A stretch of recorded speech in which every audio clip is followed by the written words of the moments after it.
Hello? Are we live? Are we live, Suplex X10? Yeah, we're live. Yeah. Okay, cool. Ladies and gentlemen, what's good, y'all? It's the Chillmeister Chris Gary and Cathal Kathy, aka Suplex X10. And this is obviously the Ryzen Landmark 10 edition of the review, my apologies, Focus Fights Audio. I mean, my goodness, man. I mean, first of all, when it comes down to the combat sports atmosphere over the last few days, it's just been chaotic. It's just been as chaotic as a typhoon, wouldn't you say? Or chaotic as a hurricane, wouldn't you Yeah, say? 100%. Yeah, definitely. Mm-hmm. Because outside of obviously Rise and Landmark 10, you had an event in New York City that was just basically all types of awful up until the end, when one of the most overrated fighters of all time ended up cementing his legacy and submitting himself to a dictator. FD. But still, though, you had that, and then you had what happened earlier actually, not only that, you had the big fight between Jake Paul and Mike Tyson on Netflix that ended up garnering 65 million views, but a whole lot of streaming issues. I mean, I can't really say the same for what happened at the Rising event on Saturday. I mean, like, that event was definitely well watched, well received, and enjoyable. But then you got what happened earlier today, what transpired, and we're gonna basically kick off by talking about this.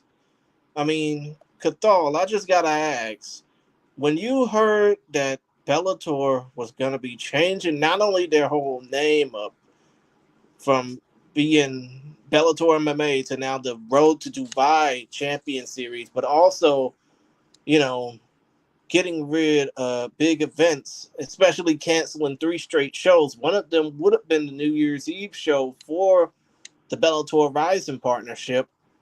What comes to mind on your end? Well, especially with the Ryzen one, that was a good punch. But I thought Ryzen and Bellator would get the show. I thought Bellator would be around a lot longer. But personally, for me, I've been to a lot of Bellator shows in Ireland. Yeah, it was a good punch. I'm gonna miss Bellator. Some good memories of Bellator. Some good fighters. I'm just hoping maybe some of the contracts don't hold up, and we get some of the good fighters coming to Ryzen. Maybe I don't know. I'd love to see the Pitbull brothers in Rising, for instance. They'd be two I'd pick, but I'm going to miss Bellator. I thought we'd get it around a lot longer, maybe a year or two. I was guessing. Mm-hmm. Understood. And I mean, to be honest, when it comes down to Bellator, I mean, you've probably seen the writing on the wall when it came down to this, anyways, because it's been a year since the PFL bought out Bellator. We all knew this was going to come either way or another. They weren't going to let it stay around forever and just fester into the darkness like that. It's Yeah, just you a could tell they're waiting on the TV deals to end in Europe, etc. And they couldn't get a decent TV deal here in the States. They had to do live shows on Max, and they put the shows on tape to air on True TV, a channel that next to nobody knows about until March when college basketball kicks into high gear. But still, though, I just think this whole thing was managed very poorly. And in the case of Bellator, turning into the Road to Dubai Champion Series, I mean, shit. Did we really expect anything less than that? Yeah, like Bellator was never a strike force. Like, if you can compare it to wrestling, Bellator has always reminded me of TNA. It's had highs and lows, a lot of lows, but it's produced some great talent, and hopefully they carry on to other promotions. Yeah, but unfortunately, we can basically stop the whole Bellator TNA comparison right there because at least somehow, some way, TNA Impact Wrestling knows how to survive. They've been doing that for 22 years. It's Yeah, just they're working with WWE right now. It's insane what TNA is able to do. Yes, exactly. And by the way, Jay Wolf, I see you got you. Oh, Never. we, we jinxed it. I mean, this is basically going to be a stop-start process down to this shit. Let's go ahead and get that out the way first and foremost. Jay Wolf Yeah, has videos, so you're going to be seeing a little bit of him from time to time as this show wears on. he's But Netflix is in charge of Jailwolf stream today. oh, either Netflix or that damn Chantry and that damn Yeah. sponsorship. And you know what? That also reminds me. I mean, before we even talk about the Rising Landmark 10 results, what are your thoughts about Mikey Musumeci joining the UFC, but for grappling only? Yeah, I was shocked by that. It kind of came out of nowhere. I know Mike and One FC were having problems, but like it got sorted quickly. I'm very surprised the UFC signed him. Mm-hmm.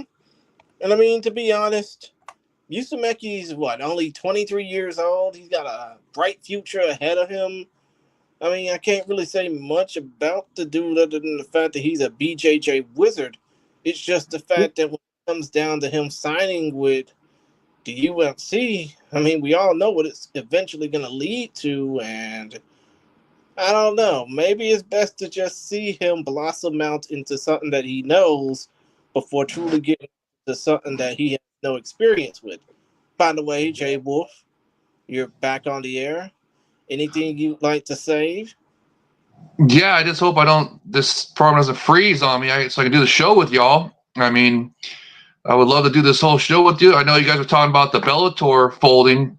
Terrible news. That's unfortunate. I mean, but we know from Todd's scoop, you know, he told us that the timeline was going to be that Bellator was going to be folded sometime next year. So that looks like it's, his Todd's original scoop looks like it's going to come to fruition. So, it In just is a other shame. I words, mean, what? Go in other ahead. words, in this case, for him, I mean, really for the fight world, next year is now. yeah, Yeah, yeah. I mean, it's just what makes me upset the most is that they dropped the New Year's Eve. Like yeah, there's yeah. no longer any collaboration, nothing. Oh, I think Jay Wolf is dealing with the gremlins in the mic again, yeah, but still, don't. That basically leads to New Year's Eve, and what Jay Wolf was trying to say was the fact that the whole Bellator news of them leaving, well, actually, the whole Bellator news of them pretty much dying out, rotting from the core, so to speak, is basically leading to not just a whole promotion of fighters basically wondering what their next steps are, but you already got fighters like Lance Palmer, like Bubba Jenkins. I mean, I think even like White Kong, Jake Hatley, they all yeah, want to come to Rising. They all want to yeah. basically figure out their next moves, and their next moves just so happen to be in a promotion that, the rules said they probably grew up watching. Yeah. I hope we get him. I really, really hope we get him. Like they need some more foreign talent over there. Like the thing though is when Pitbull wasn't put on the New Year's card, it really was writing on the wall that something was up, that it wasn't going to happen like Bellator and Rising this year. I mean, it was definitely writing on the wall because of the fact that, we all knew Bellator was pretty much in trouble from the get go when it Yeah, comes down to, operations. We just didn't yeah, know how it was, but now, we're basically going to be playing a game of FAFO, and you all know what that means. yeah. Bellator basically fucked around, getting bought out by the PFL. Now we're finding out, just how crazy this fight world can get when we see an influx of talent all wanting to fill up certain promotions, but certain promotions don't have the capita just to get them in. And do we know what the situation is with Scott Coker? Like, Is he gone now? Or is he still working with PFL? Or? Last I checked, Scott Coker did a show out of one of the smaller arenas in Silicon Valley, California. Basically, Fight Night at the Tech, so to speak, was his most Oh, he recent. did it with Gilbert Melendez, wasn't it? Yeah. Mm-hmm. Yeah. I'd love to see him come over to Ryzen and help out. Like him and Chatri are close. It's more of a dream than anything else, but if it happened, it would be amazing. It would be big. The thing is, dude, I think is signed to a deal. Well, for one, he's still stuck on a deal with Dana White. He's basically stuck in the clutches of the bald father. I don't think that, he'd be wanting to get back in so quickly without checking the fine print. Yeah, Which but will that work? Is that like domestically or like globally? I think domestically, to be honest. I'm Yeah. not really sure what that deal entails. It's just the fact that when it comes down to him, thinking about signing with another promotion right now, he's basically going to have to, look at his options a bit. Maybe He's, if Ryzen came to Hawaii, Scott Coker would be a great person to help set that up. oh, yeah, most definitely. With the UFC not thinking about going to Hawaii anytime soon, the PFL pretty much closing up Bellator like an old toy box. I think that when it comes down to future shows in the Aloha State, you're definitely going to see or want to see in the next year or so rise and take advantage of the fact that there is no Hawaiian market for MMA. Well, at least for the time being. So they're definitely going to want to take advantage of that. If the cards, like, Hopefully, Ryzen picks up some of the women in Bellator that are free agents now. shit, that'll definitely boost up that damn. I mean, for them, they're probably going to want to see a return for Kana Watanabe. I just Yeah, think that when it comes down to the rest of the division, that's definitely going to add bodies, so to speak, to a division that needs. Let's see. They got the atomweight, strawweight, and flyweight divisions. Then they have some bantamweight fights. King Reina, for some odd reason, is still signed with the promotion despite fighting in deep. I don't really yeah. truly know. It's just the fact that when it comes down to, fighters in that promotion, especially in the divisions that they don't really have a lot of meat in, they're definitely going to want to fill bodies up with those. In those divisions, and Yeah. I think that. Hopefully, Scott Coker is able to like be a middleman there, like Mhm, unofficial. If you get what I'm saying, you know? yeah, right. But still, though, when it comes down to this fight card, Rising Landmark 10, I think we basically held off on it long enough. Yep. I mean, when it came down to the fight card, and I think the final attendance was around 8,500 at the Port Messe Nagoya Aichi, Japan. I mean, when you heard about that, what came to mind? I mean, do I you think think it's a good number. Like you can see that Ryzen is growing in popularity. That's a that? very good number. Yeah. And like things are bad in Japan. They're going through a big recession. So to get that number is exceptionally good. I mean, I didn't even know that they basically going through a recession over there. Yeah, big global recession now over there. It's very very bad. Damn, that sucks. But then again, hopefully, when it comes down to future fight cards, I mean, obviously, when it comes down to fight cards over there, it ain't really cheap to run one, but it's probably cheap to go to one. Yeah, and it'd be very expensive for them to bring in foreign talent currently. So I'm surprised they're able to bring in as much as they are. Mm-hmm. I think that's one of the benefits of being so close with the Azerbaijan government. Like they're probably able to get things done a lot easier on that end. Right, right. But still, though, when it comes down to this fight card, before we, truly get off into the nitty gritty of it all, there were four prelim fights on the card that kicked off the show. In order, I will basically read off the results. Jin defeated Toshizo via unanimous decision in the lone kickboxing bout at 121 pounds. Sho Hiramasu, no, the MMA bouts, featherweight, 146 pounds. Sho Hiramasu knocked out Daisuke Tatsumi, 2 minutes, 53 seconds of round number two. In the lone heavyweight bout, Masashi the White Tiger Inada defeated late notice replacement former IGF competitor, Inoki Genome Federation competitor, Katsuyoshi Sasaki. 1 minute 38 seconds of round number one via an armbar.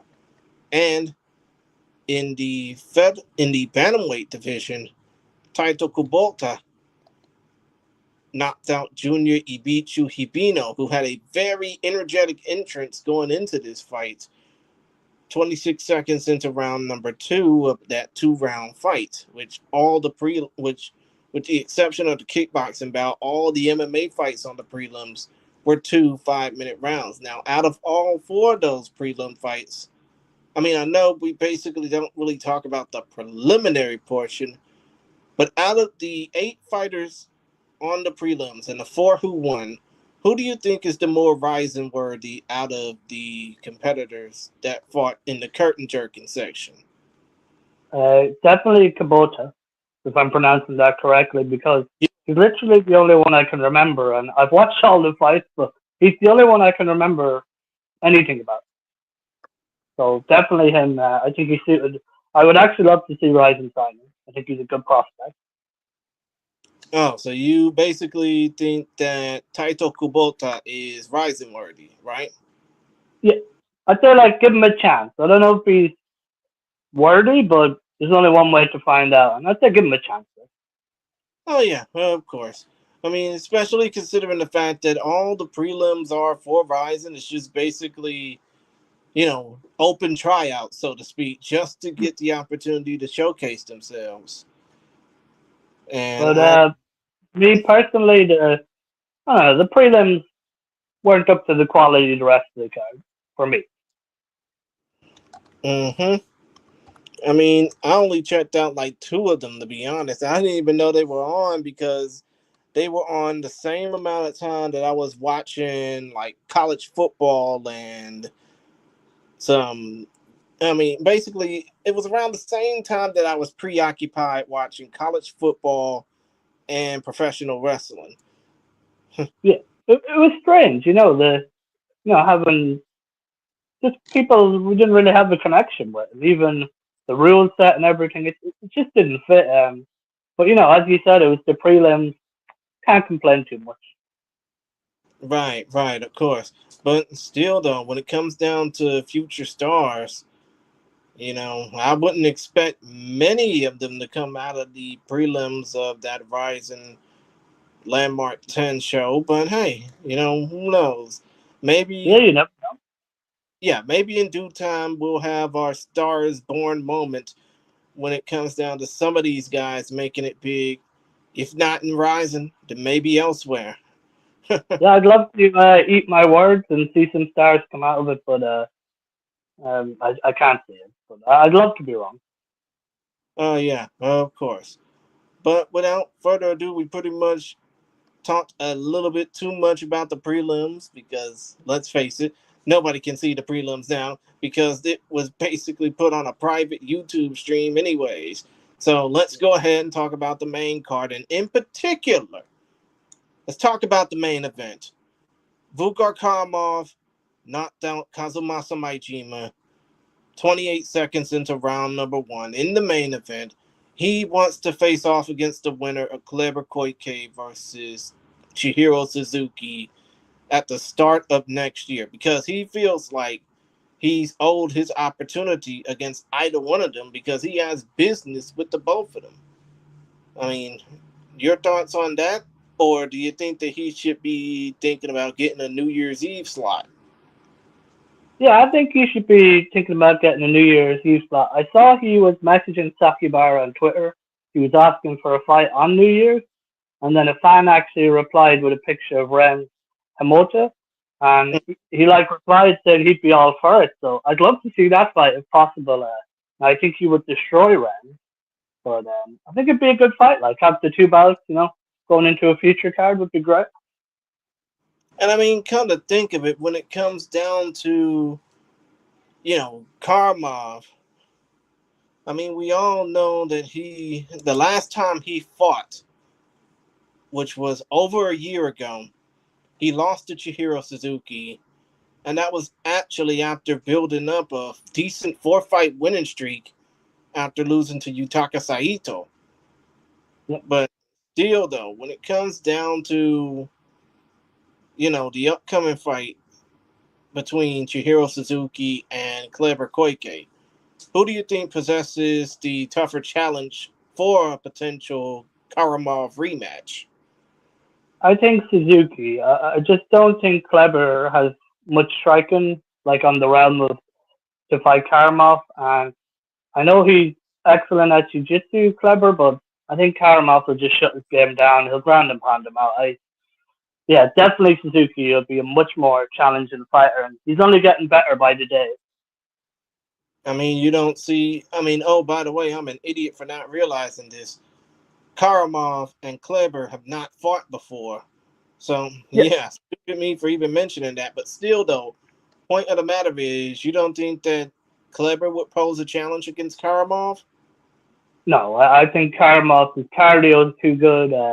We've seen what happens when the pressure is put on Kleber, and his striking's just it's not up to par for like Karamov will run through him. It'll be like a hot knife through butter. I just think Suzuki is a much harder fight. I think Karamov would destroy Kleber. I don't think it'd go past the second round even.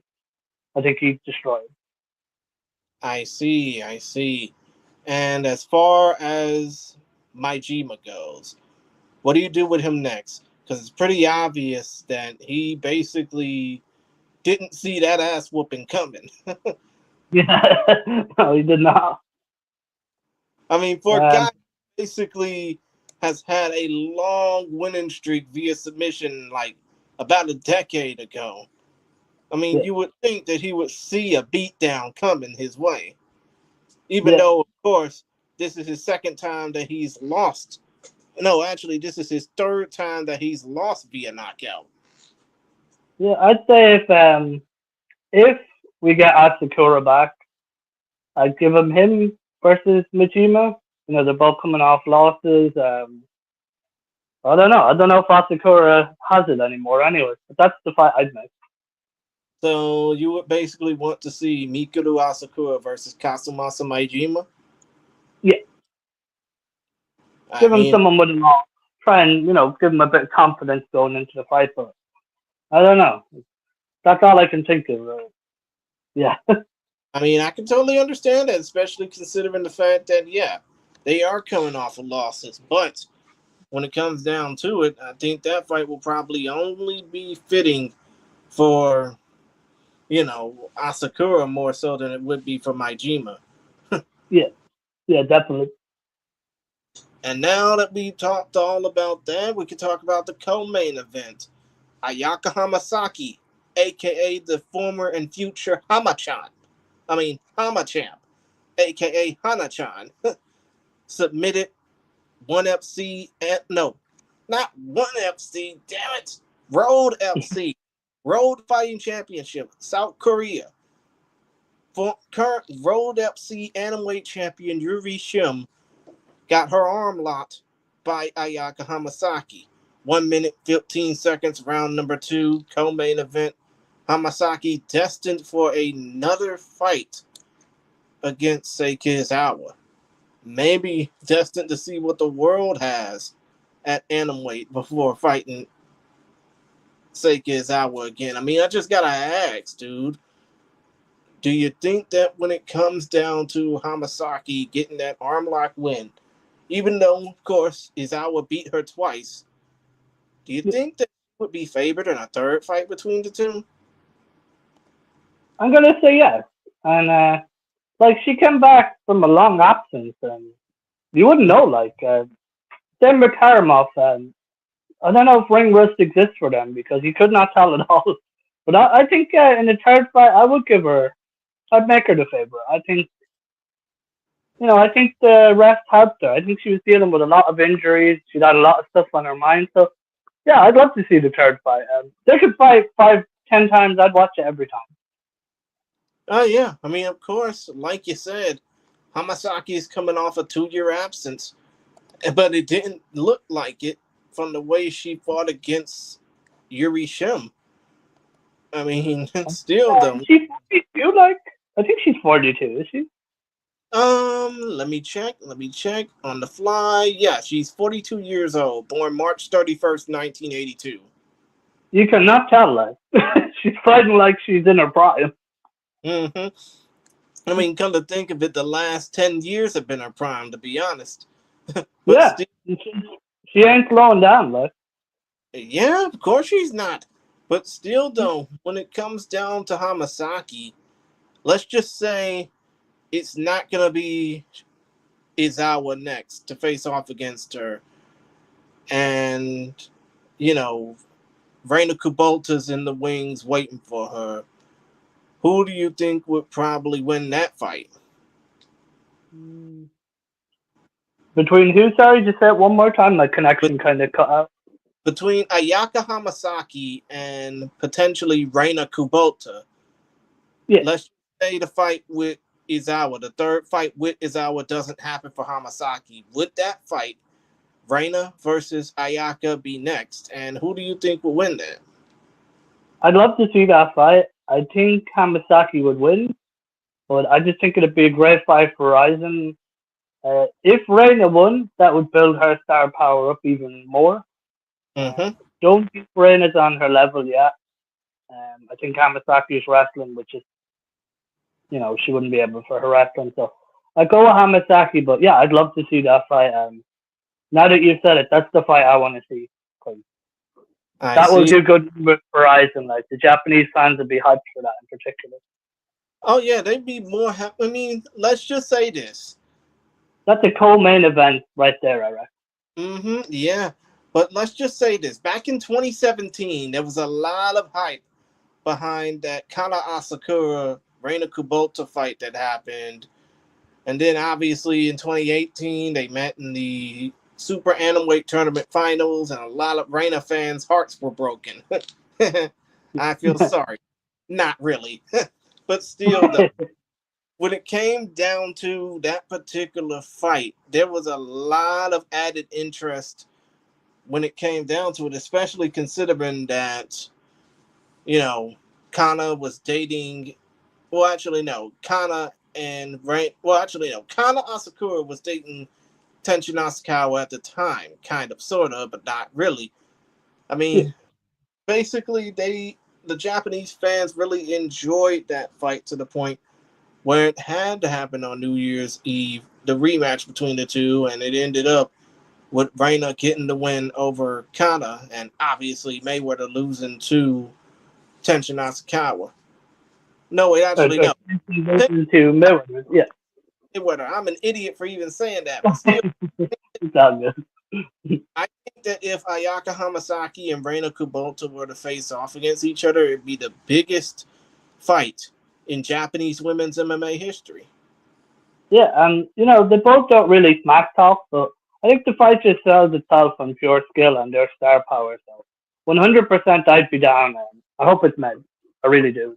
That's an amazing fight. I see. And as far as Yuri Shim goes, she's now 0-2 in Rizin Fighting Federation competition. Oh, by the way, both of those two fights she had were in a cage for the Rizin Fighting Federation.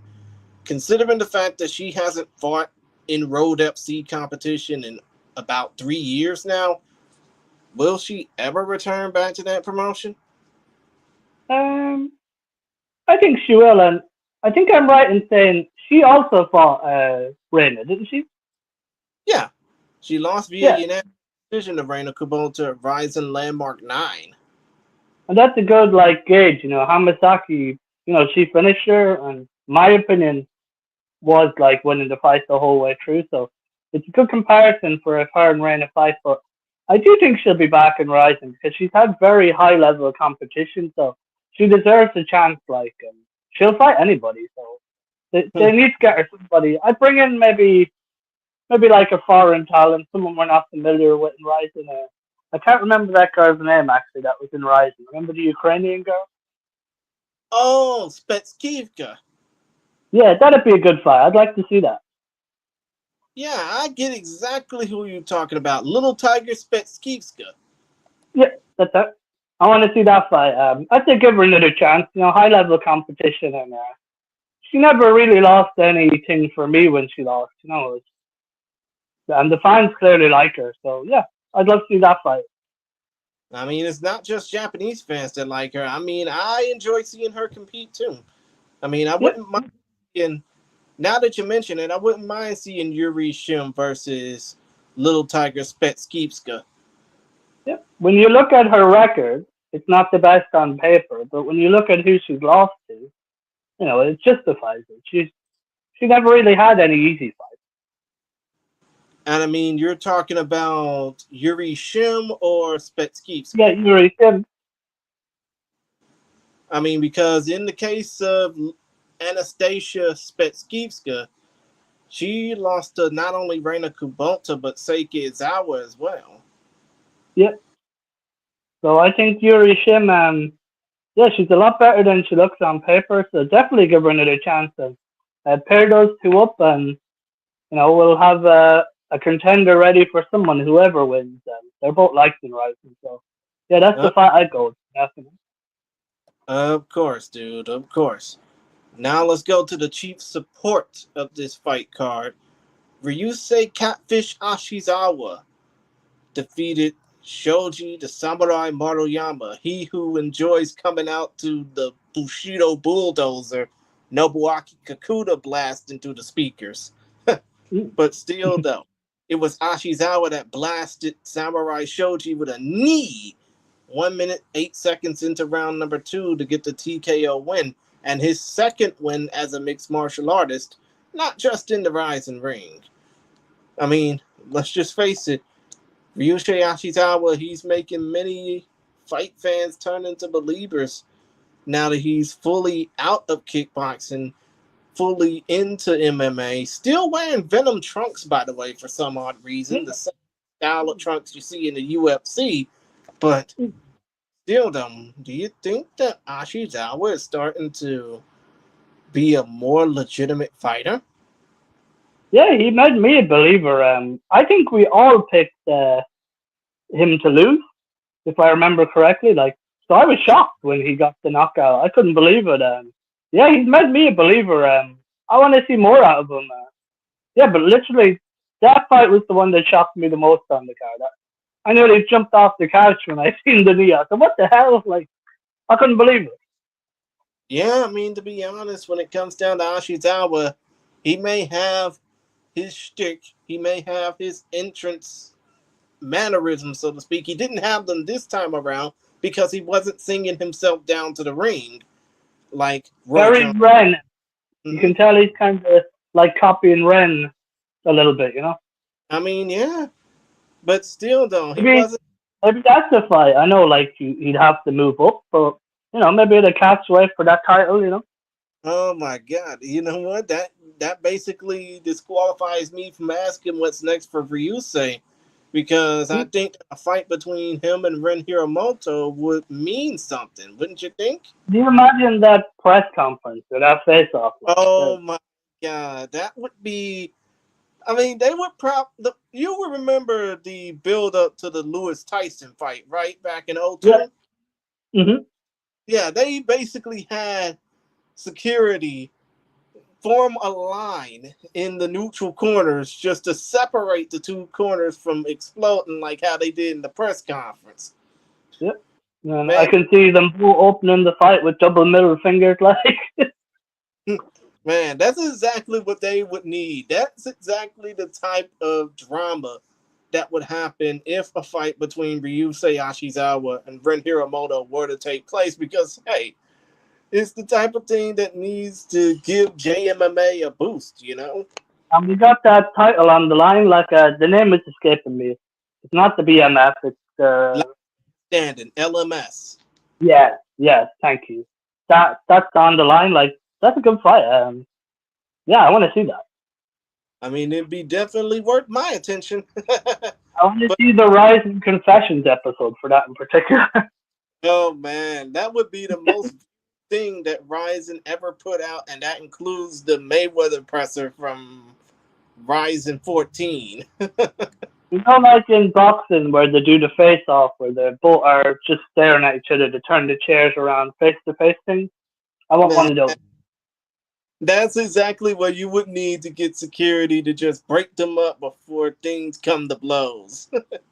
Have like in a prison, two payphones. You Yeah, talk to each other. two pit bulls just waiting to get out their cage and just scrap. Yeah. You But get that? Maybe at a 140-pound catch weight, because there's he's 134 and Ren's 145, I think. So you could do 140, and yeah, let's be real, it's not a real title, like, so nobody's going to complain. yeah, that would basically be where the real money resides. That would basically give everybody a fighting advantage. You know, you wouldn't have to see Ren Hiromoto cut too much weight. You wouldn't have to see Ryusei blow up to the size of a blimp. You would Yep. basically these two at the same weight at the same time. Basically wanting to be ready to scrap with one another. And it's a fight I think Ren can win because, in my opinion, now Ren isn't up to the standard of the other featherweights in Rising. So it's a fight you can protect them with, keep that star power building. Oh yeah, of course. I mean, I just hope that when it comes down to it, maybe Sakaki Bara and Shingo Kashiwagi could basically hear us and say, Yep. among the many, we want this fight to happen. Yeah. If people can get talking on Twitter and stuff, because that is a money fight. I don't care what anybody says. That's a money fight. It's like McGregor versus Diaz level for me, like in terms of Rising. Oh yeah, of course. And now comes the question: what do you do with the 41-year-old carcass of Shoji Maruyama, aka Samurai Shoji? Again, to piggyback off earlier, maybe another catchweight for Asakura, because Asakura is somebody that makes a lot of money for Rising. He's a big star, so he could be someone that he could get a win off. But they're going to want to keep him in the fold. So again, go with Asakura. Yeah, but here's the thing though, when it comes down to Shoji, he's lost the last 4 of his fights. And keep in mind, the dude came off of a 2-year layoff for this fight. Maybe And put him on the prelims if we're going to have similar prelims on the next event. Maybe give some prospect him, because I didn't realize he was on that much of a losing streak. Yeah, I mean, that's all I can think of. Or else send him to deep or somewhere else. Hopefully, he can build up his record again. the dude's 1-4 in his last 5, 1-5 overall in Rising, and one of those losses is to Kai Asakura, and that was all the way back in September of 2020. I think Andrew and I remember commentating that on Twitch. But still, though, point of the matter, when it comes down to Shoji Maruyama, you got to learn when to let it go. And dude's that shoulder. I think if he loses one more fight, he might as well go ahead, hang up the gloves, turn off the Bushido bulldozer, and just settle into retirement. Yeah, no, it's if he loses again, he probably should hang up the gloves, because he's taken a lot of damage as well. Exactly. And there's so much wear and tear that a body can take. I just don't think Shoji. I mean, I can be wrong, but I doubt it. I don't think that Shoji has that much wear and tear to take anymore, unless he's basically willing to go out on his shield like a true Yeah, warrior. definitely. hmm Now let's go ahead and go to the lone heavyweight fight on the main card, a fight that has some type of significance to, well, I guess next to nothing, because the heavyweight division barely exists in Rising. So Definitely. Tsuyoshi Sudario beat up the 42-year-old Japanese musketeer Hisaki Kato 1 minute 11 seconds. Round number 3, even though it was a good fight most of the way through, it's just the fact that Kato was leaking like a faucet out of his skull. Either way, point of the matter is Sudario took advantage of dominating Kato most of the fight. You could tell that Kato hadn't been in the cage for a good 7 years. He hadn't been in competition in 2 as far as being an overall combatant goes. I mean, the dude was just, I hate to say it, but the dude was just basically worn out. Kato was just overmatched, wouldn't you say? Yeah. Yeah, 100%. Yeah, it was sad, to be honest. Mm-hmm.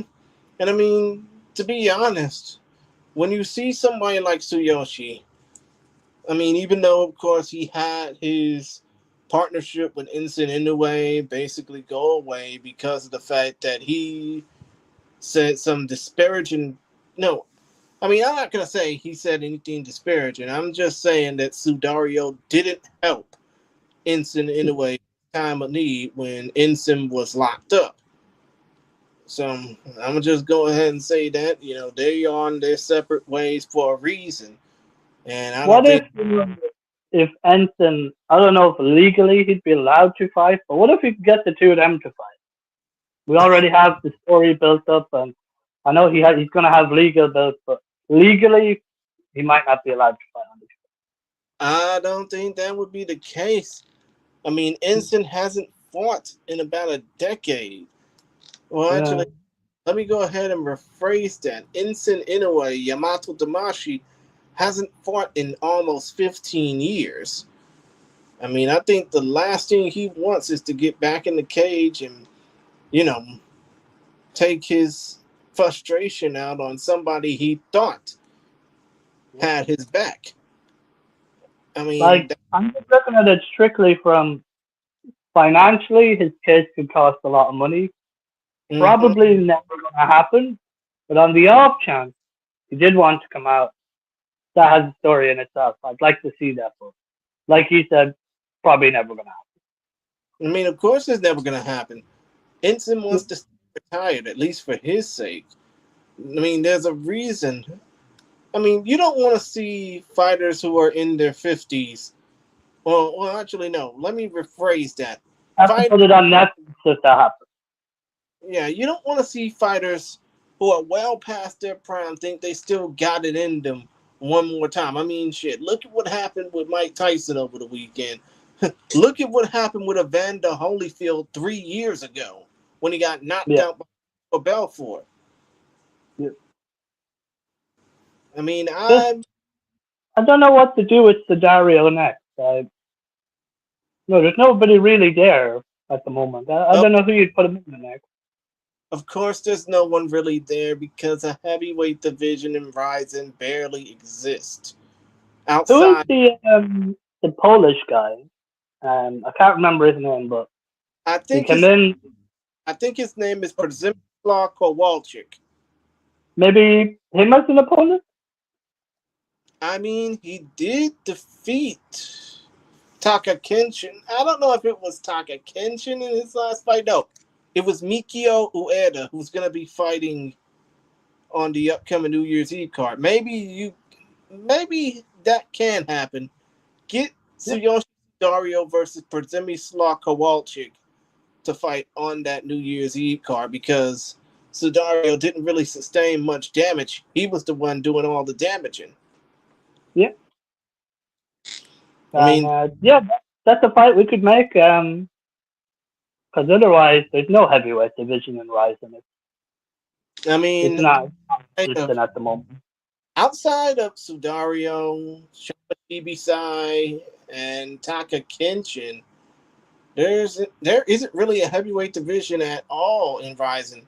Oh, and also I gotta mention Mikio Ueda and Edapolo King, who's gonna Yeah, be. true. Yeah.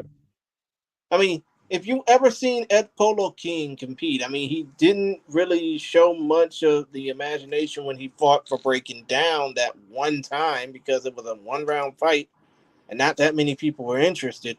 But still, though, Ed Polo King is a big 6'8", half Nigerian, half Korean monster who basically will be facing off against Taka Kenshin. And, it kind of makes me wish that Ed Polo King, this big 6'8" monster, was facing off against somebody like the Kaiju Killer, Hidetaka Arado. Yep. No, I'd love to see it because that Ryzen needs a spark, and the heavyweight existence or the heavyweight division is dead at the moment. Like we need something to look forward to. It's not just the heavyweight division. Let's just say this: every division above 77 kilos, 170 pounds, dead in Ryzen. Yeah, no, definitely. There's a reason like there's no belts in those divisions anymore. Well, actually, it's not just no belts. It's the fact that ever since Jiri Prohaska left the promotion, now almost 5 years ago, Ryzen really showed the lack of care about the heavyweight division. I mean, it's kind of like what happened with the WEC as soon as they were bought out by the Bald Father. Yeah, I always thought Ryzen would throw money at Josh Barnett and try and get him a heavyweight fight. I'm shocked that never happened. Man. All they need to do is just give one phone call to the War Master. I mean, if he can do Bushido blood sport shows in Japan, he can But put it definitely. this way, Barnett had a bare knuckle fight, and he was looking for another one. They have a relationship in Rising with bare knuckle fighting championship. But it doesn't have to be MMA, but anything for the heavyweight division.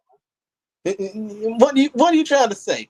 That he would love to do a professional wrestling exhibition in the promotion? Oh no, I said bare knuckle boxing. Oh, right. Of But he course. did it for KSW, I think it was. I don't think it was in KSW. I think it was in Voltore. Oh, okay. I think Daniel Dizubeki would probably know about that because he commentates a lot of combat sports in Poland, so to Yeah. speak. But yeah, But yeah, why don't we get the, like, what is Alistair Overeem doing nowadays? he's basically being a politician and a pompous ass, so to speak. I have seen some of his podcasts, and he's he's not doing himself any favors. I'll put that one. I mean, shit, he basically looks skinnier now than when he did. Oh, wait a minute. Daniel Dizubeki is on the line. He's telling us Overeem retired, guy. Of course Okay. he's retired. But he looks skinnier now than when he did when he first debuted in Pride FC over 2 decades ago. Yeah, he's not eating the horse meat anymore. Oh yeah, he's basically eating more leafy greens, so to speak. Yeah, Talking about get at a coffee shop over there either. but exactly. but still though, when it comes down to Hisaki Kato, let's just say this: dude hasn't fought in 2 years as an overall combatant. Hasn't fought as a mixed martial artist in 7 years prior to this bout. I mean, is Father Time catching up to him? Yeah, I I personally think he should retire from MMA. Period. Yeah, I don't like to say that, but I think he should. I mean, I can understand that, especially considering the fact that Kato, while he put up a good fight, he just pretty much got demolished by Sudario. And yeah, they had the same record going into this fight. Sudario's now 9-3, Kato's now 8-4. I He mean, was so slow in the fight. He had no speed. mm, you're kind of right about that. I mean, the dude looked out of it from the damn opening bell. His And reflexes completely shot. Like they're gone. mm-hmm. And now Daniel is saying Kato looks like the next opponent for Igor Tanabe. I mean, are you sure about that, Daniel? Because yeah, Igor Tanabe, Fat Ninja, is basically the main one trying to keep the upper weight classes in Ryzen afloat. Aside Yeah, from, you know, Sudario, well, Sudario, Taka Kenshin, Shoma Shibisai, and Mikio Ueda. But, I mean, I don't know. It depends on what. I mean, because Tanabe's opponent backed out at the last minute, right? yeah. I mean, on this card, we were supposed to have seen Igor Fat Ninja Tanabe versus Marcos Yoshio Marquinhos de Souza. I mean, I just think that, you know, that fight would have happened had Marcos not injured his hip in Thailand. But Yeah. still, I think that fight, if that were to happen, it would really show off Hisaki's ring rust and force him to retire. I don't think that fight would be happening anytime soon if that were to go down. But, who knows? We're not the matchmakers. We just talk about the fights. And sometimes, Ryzen clearly sets up fights for one person to win. They don't hide it well. Yeah, of course. I mean, like I said, you remember during that JMA Expo show on Triller when Shingo Kashiwagi basically blurted out the main event of this show being Vugar versus Maijima, right? Yeah, yeah. I mean, the dude pretty much said the quiet part out loud. Gomen asai, Shingo. We're sorry for even mentioning you. But still, though, man, stranger things have happened, not only in this promotion, but in this sport, in combat sports in general. I do Yeah, think that comes down to, you know, the future for Hisaki Kato. It ain't looking bright, but we can all hope that, he at least does something right for his career. yeah. Hmm. Now that we basically talked about the old and the not so beautiful, we're basically talking about the youth movement next. And in 146-pound action, the young prospect of Japan top team in his second Rising bout, Kiyoma Akimoto, defeated the general killer Hiroaki Suzuki via unanimous decision. With the win, Akimoto moves up to an undefeated 7-0 and gets his first decision win inside of competition. With the loss, with the loss to Akimoto, Hiroaki Suzuki drops to 4-5. Now, when it came down to Akimoto coming out the gate, obviously this is his second decision win. But did you feel at any point of this bout that this could have ended in a knockout? No, I got the impression, call me crazy, but I thought Akimoto wanted to use his wrestling a lot, and I felt like he wanted to get just some rounds in. I never really felt like he was going for the finish.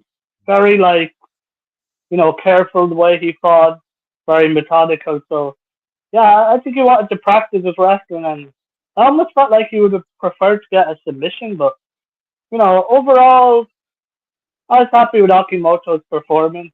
He's only 18. You know, yeah, I never really. I know J Wolf was saying it in Discord, like soccer kicks, or Mm, ground kicks, yeah, grounded knees. He well, never really went. yeah, grounded kicks and 12-6 elbows. He should have learned the assignment going into this Yeah, fight. But still, though, you can't basically lie and say that Akimoto didn't have a sound fight in this. I mean, let's yeah. just face Kaibutsu He Kun. he literally won every second of the fight, in my opinion. Hmm. I mean, Kaibutsu Kun, aka Hiroaki Suzuki, just got seemingly overmatched. Yeah, and I know Akimoto's only 18, but he did fight not very long ago, so it was a quick turnaround. And I do think he'll end up on the New Year's card as well. But we have to give him room to improve, and he's building out his skill set. So overall, I give him a B plus. He won every second of the fight. Didn't have that killer instinct that night, but it'll come. Like he's very young. People are being hard on him.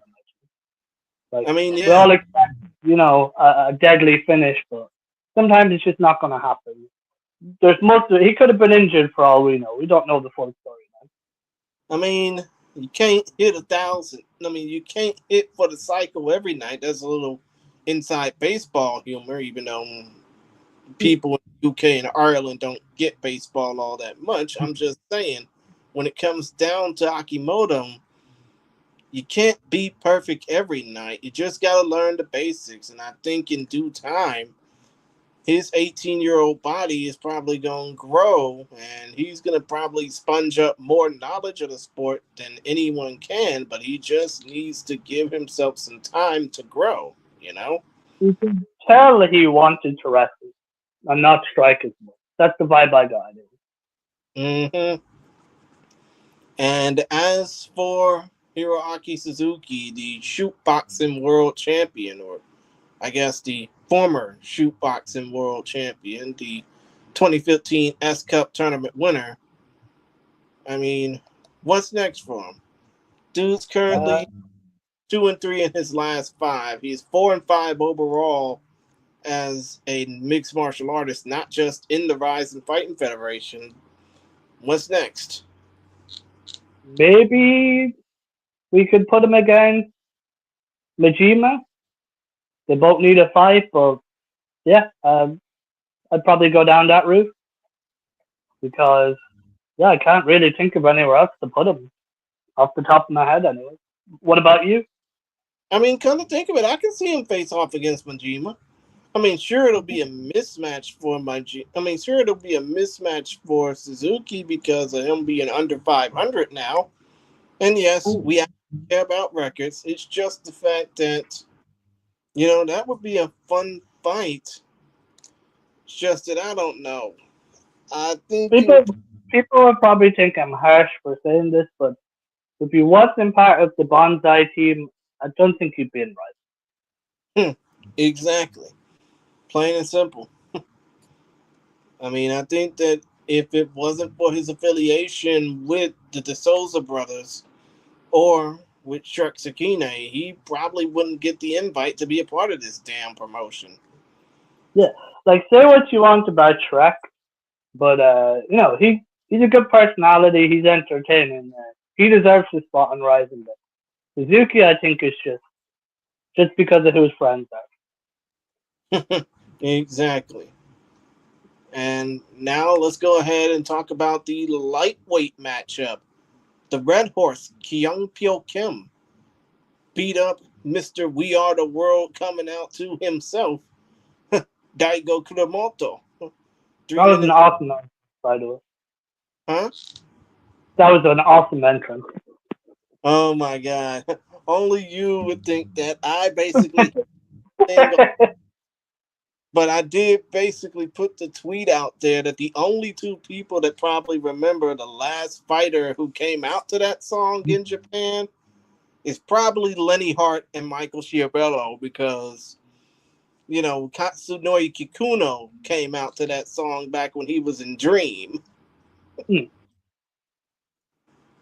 I mean, you might not think I know, but I think that was the last time a fighter ever came out to that damn song, We Are the World,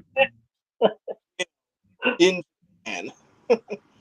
But I once loved it. I loved I understand, but still though, Kyung Pyo Kim knocked out Daigo Kuramoto 4 minutes into round number 1, ground and pound.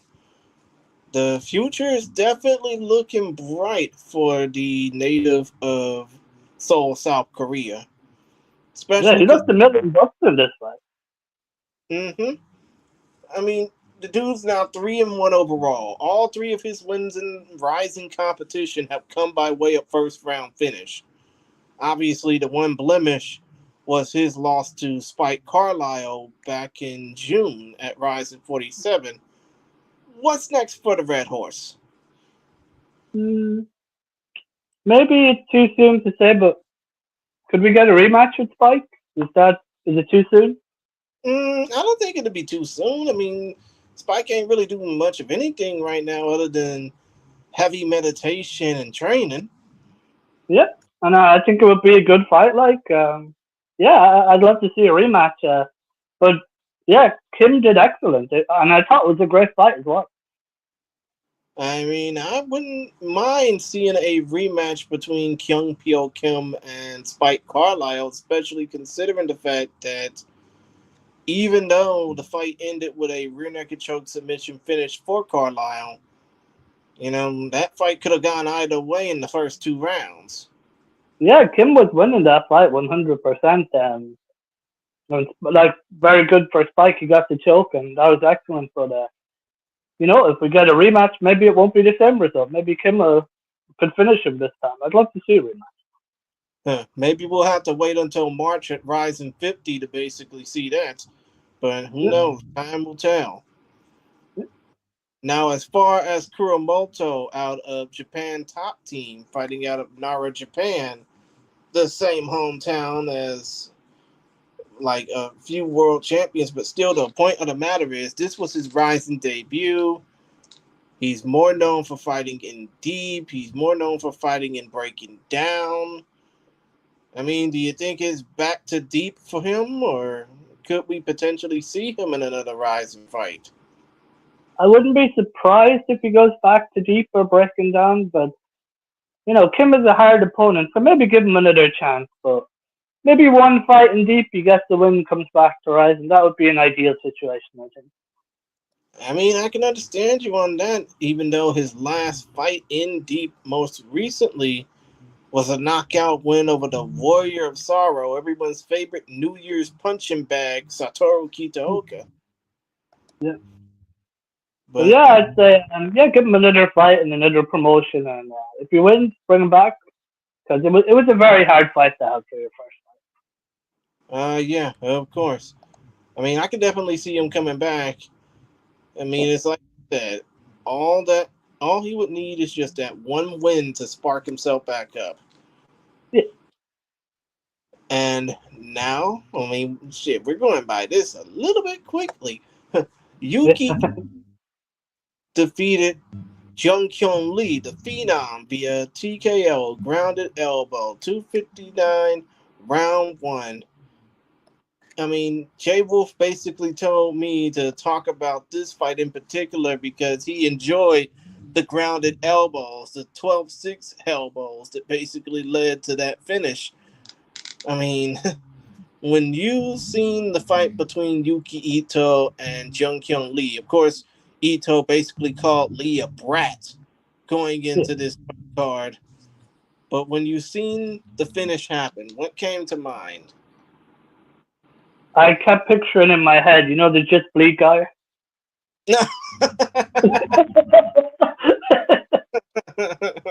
Yes, I remember. It was a throwback, but I loved it. I thought it was an awesome finish.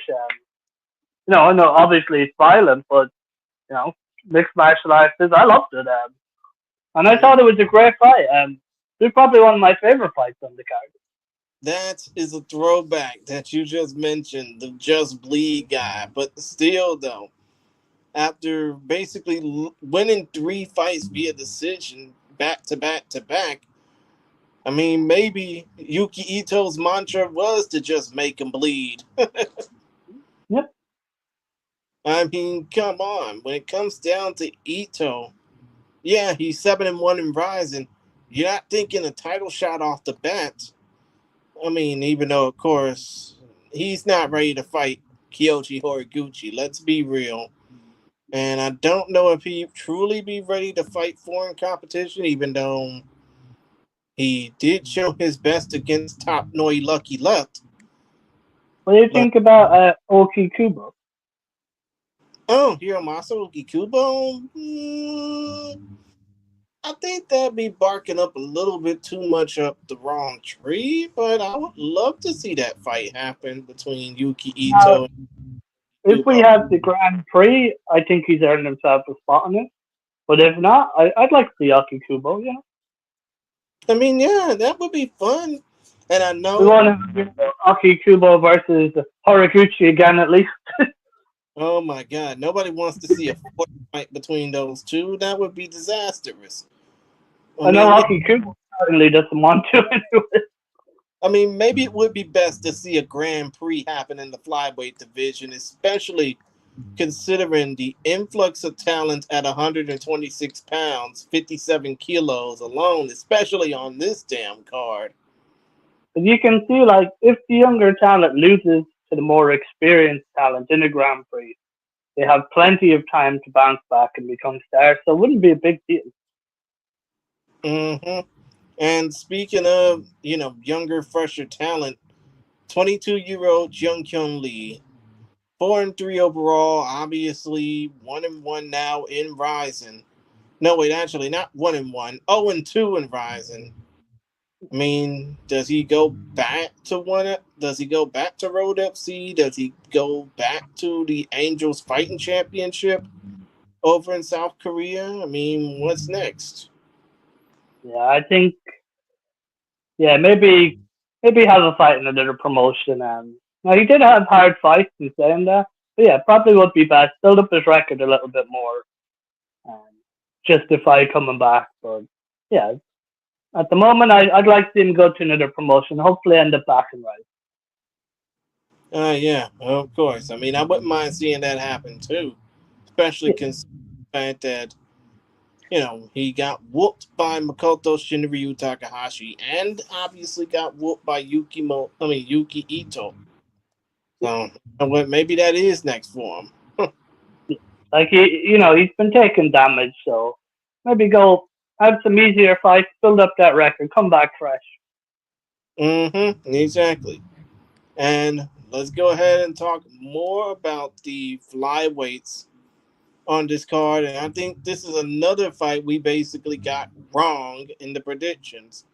Yeah, Hiroya Kato shocked us all by defeating Yuya Monkey Shibata via unanimous decision, as Hiroya now pushes his record to 10-13-1, and Monkey Shibata, drops to 19-8.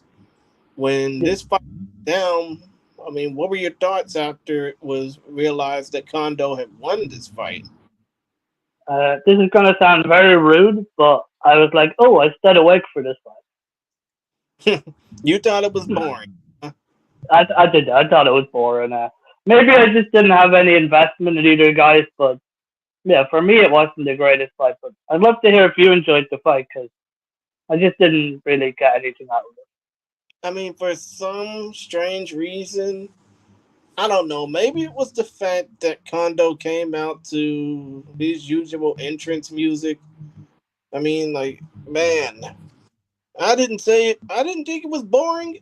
I just thought it was just basically like a toned down type of fight, especially considering the energy that the previous fight, which we will talk about momentarily, with with Tony Laramie versus Yutaro Muramoto, the energy that fight had was just off the charts. This fight was kind of like in professional wrestling, the wind down fight, so Yeah, to speak. it kind of felt like that, like you're saying in wrestling when you have a big over the top match and then you give the audience a little break to get back together.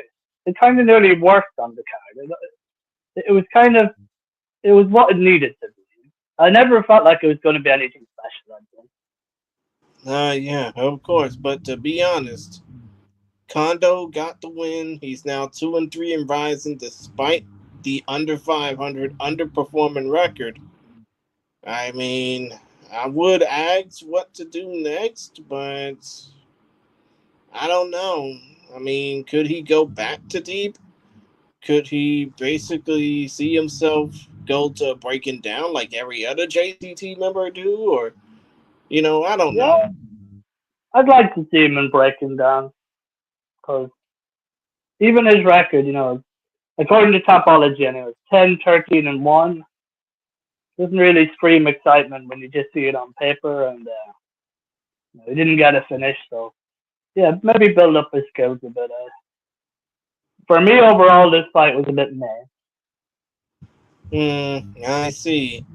And now comes the question of Yuya Monkey Shibata. What do you do with him next after he's gone 1-1 in the promotion? That one win was a knee bar win over Ursa Yamamoto. The loss was to Hiroya. Maybe we give him um, Yutaro Muramoto. I can't pronounce his name correctly, but It's okay. essentially the guy You got he to try lost to. to Tony Laramie. The guy lost to Tony Laramie. Yeah. Maybe we give him them. See who I mean, comes out the winner and keep going with that person. yeah, that fight would be decent to watch. I mean, Yeah. especially considering the fact that these two tried their damnedest to make these fights interesting, but they both lost. So, who's to say winners get paired with winners and losers get paired with losers? Like they Speaking, both got a lot of wear and tear on their body, so I think mm, putting them together, it's a very even fight. speaking of, when it comes down to the flyweight division, Tony Laramie, the wild man, who proved every bit of that in his run down to the cage that made Michael Schiavello pop like he was watching a pro wrestling entrance. Yeah. He got victory over Yutaro Muramoto via unanimous decision. Laramie improves to 10-2. Muramoto 12-9-2. Now, as far as this fight went, I mean, considering the fact that Laramie is more known for knockout power, I just thought he was pretty much neutralized most of the way through this fight. I mean, You did hear you? Hmm. Laramie talked about it in his post-fight interview, and he had it on his Instagram as well after. He had a very, very high fever going into this fight. Like Really? they were recommending him not to fight. So I think if you go back on his Instagram, I know he had it on his stories for definite, but it might be a post as well. He had a very, very high fever. They're actually talking about him not fighting, but I think his logic was I've come all the way to Japan. This is my opportunity. Like, F it. I'm going to come out here and fight. So putting that, into like reality, having the high fever, I think he Hmm. would have finished if he wasn't. I know fighters don't make excuses, but he had a very, very high fever. He probably shouldn't even been fighting.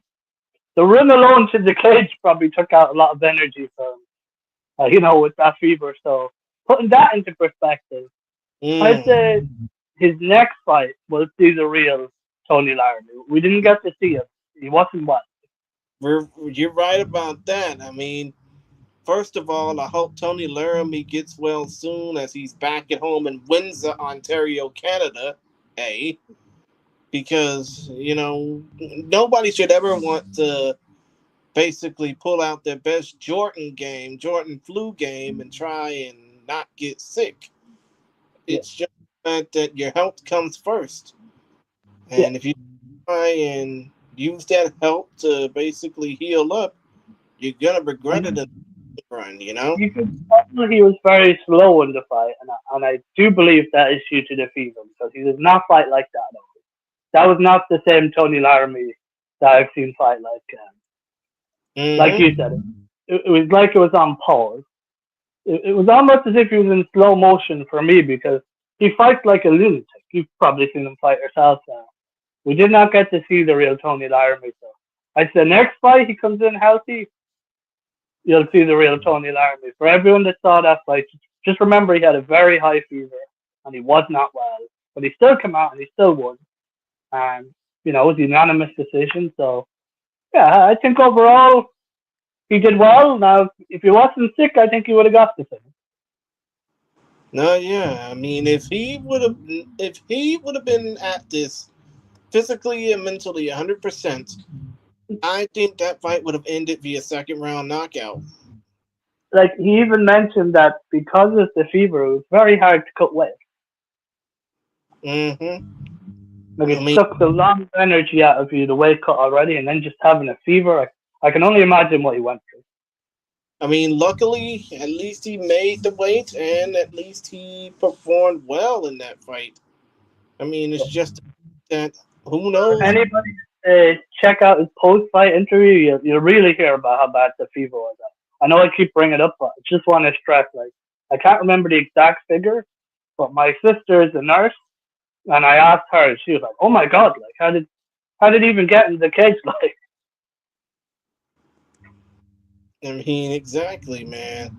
I'm just saying, when it comes down to Tony Laramie, maybe it's best for him to just rest up over the holidays. I mean, obviously, he's going to get cold as balls over there in Canada. I'm pretty sure that Canadians are used to being in below 0 Fahrenheit temperatures. But still, though, maybe it would be best to just hibernate for a little bit, get well, and maybe we'll come back and see him probably in the spring or summer months in yeah, 2025. yeah, like alone with the fever and going the full length of the fight, New Year's is way too soon. So, like you said, maybe March or something, he comes back and hopefully we get to see him at 100%. And as far as Muramoto goes, we already basically agreed to saying, Shibata versus Muramoto would be the next fight, right? Yeah, but I mean, I think he did a lot better than I thought he would. To be honest, I mean, true, very wasn't true. bad. I mean, I just think that when it comes down to Muramoto, I mean, let's just say, if Laramie was at 100%, and instead he were facing off against, somebody like Hiroya Kondo, that fight would have been action packed from bell to bell. Yeah, I no, just think, definitely, 100%. but still, though, it's like we basically said. Hopefully, Laramie gets well soon, and as far as Muramoto goes, maybe we can see that fight against him and Shibata down the line if Ryzen does say so. I think if Verizon's watching this, they'll be like, oh, okay, well, I'll take some of these ideas. hmm Now, the next two fights, really the first two to kick off the damn card, two and three of these card were at the bantamweight. We're in the bantamweight division at 134 pounds, 61 kilos. Magaram Gasanzade in the third fight defeated Dark Rakuto Shirakawa via unanimous decision. Gasanzade improves to 11-1 after winning his Rising debut. Dark Rakuto is now 12-11-1 after taking one on the chin. Now, when it comes down to the Azerbaijani revolution in the Rising Fighting Federation, Gasanzade says he wants to be like Karamov. He wants to be like Tofik Musayev. He wants to continue surge of Azeri talent fighting in this promotion. Do you think that after this fight he pretty much proved that? No, I think if he wants to be like his fellow Azerbaijanis, you need to go for the finish more. I think I mentioned it in the pre-fight show that he Mm-hmm. kind of he wrestles a lot, he stalls, he doesn't go for the finish. There's a lot of times where I'm pretty sure if Jay Wolf was here, he'd be screaming. He could have went for knees to the head. He could have like went for submission. He could have ground and pounded. He's really really good. He probably is at their level, but he just needs to have more of a killer instinct. He plays it too safe, and he could get those finishes. So if he wants to be like his fellow Azerbaijanis, he needs to turn it up and go for the finish. But still an excellent fighter and all the potential to do that. So you can only see in time, but he needs to start going for those finishes. Mm-hmm. I mean, if anything, that's probably what that's probably what hindered him from actually winning this fight outright, because of the fact that he didn't really have that dog mentality, as we say here in the United States and Canada. Like if you had Kamarov or any of the other Azerbaijanis, for that matter, in the same positions he was getting, they would have finished the Mm-hmm. fight. Like So, Shirakawa's gas tank went down, and you know he just kept wrestling him and leaning him against the cage. I would have actually liked to see this fight in a ring to see how it would have hmm, I see. And I mean, when it comes down to Gasanzade, let's just say if you were in his team right now, thinking about what's next for him, what would come to mind? I would tell him, I'd say, okay, I know it's a completely different promotion, but let's picture him on, if he did that fight on the Contender Series, you can only imagine what Dana White would have said to him after. Oh my God, he would have basically told him to hit the bricks. Yeah. And he would have said, you're an excellent fighter and you've all the ability, but yeah, he would have let him have it. Like, so I'd tell him, like, don't be afraid to go for the finish. Like, you will get the finish. You're that good. I don't know why he's playing it safe. Some people, it's just their style, but yeah, I tell them, like, if you want to have the title shot, if you want to be a your fellow Azerbaijani star power, you have to get finishes. You can't just lay and pray, like, especially with the rising route. He had all the potential to get a finish. I mean, yeah, especially considering all the possibilities of how he could have finished that fight. You know, grounded knees, grounded kicks, 12-6 elbows. He could have even did a hammer. He could have even hammer fisted or Polish hammered his ass. But still, though, it's like the old saying goes: "Safe don't get you shit in this world." And I Yeah, think Gasanzade, he was very close to losing. He was very close to losing this fight just for playing it safe. yeah, exactly. I mean, I don't know. Maybe it would be best for Gasanzade to just take some time off, think about what he does, and just come back ready and willing to kick ass, be it in Ryzen or back in the Russian promotions. I can Now, imagine when he went home, they spoke to him and specified, go for the finish. Like, because he mm, really could have got those finishes. I can't stress it enough. And make no doubt about it, the UFC and other companies watch Ryzen. They're looking for fighters. And unfortunately for him, they would have seen that fight and went, meh, never mind. I don't want him. next person. But Yeah, when it comes down to Dark Rakuto Shirakawa, this is his third fight this year. Not only his third fight, but his third straight fight in a different weight class. He lost that lightweight to Yusuke Yachi back at Ryzen Landmark 8 via late notice rear naked choke in the second round. Then he dropped down to featherweight, beat Daisuke Nakamura in deep in July. And now here he is at bantamweight, losing to Magaram Gasanzade. I mean, I would say what's next for him. But do you think he just needs to stick in a weight? I mean, do you think he just needs to find a weight class and just stick to it? yeah, like, I'm going to cheat again. Like, I'm going to use the previous fight we haven't got to yet. And I'm going to say, put him and Yamamoto together. Maybe even put it on a deep card. And the winner gets another shot in Ryzen. I mean, what weight class would you put it at? Would you put it at featherweight or bantamweight? Bantamweight. Or Oh, even a catchweight. like 140 pounds? Yep. I mean, I could basically see that happening. It's just the fact that when it comes down to Dark Kudo Shirakawa, who's fought at flyweight, bantamweight, featherweight, and lightweight before in his career, I mean, I just don't see how low you can go as far as your weight goes. You gotta basically have some limits to cut. I mean, it's Just, like, I don't know what he's doing. Maybe nobody else would take the fight. That's what I'm thinking in my head. I mean, pretty much to do the 3 and 4 and Ryzen, maybe it would be best for him to just think about what weight class I want to stick in and just basically follow through from there, you know? Like, if you look at this fight, they clearly were setting up the Azerbaijani to have a finish, in my opinion. And it didn't deliver. So, yeah, for Shirakawa, I think at the moment, Ryzen isn't his place to be fighting. So basically, his next fight, like you said, his next fight should be in deep, preferably against Seigo Yamamoto, who we're going to talk about in a matter of seconds.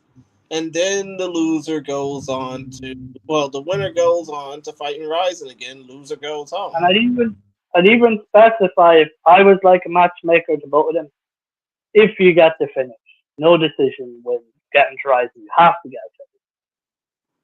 Oh yeah, of course, especially considering the fact that you know, dude underperformed in this fight.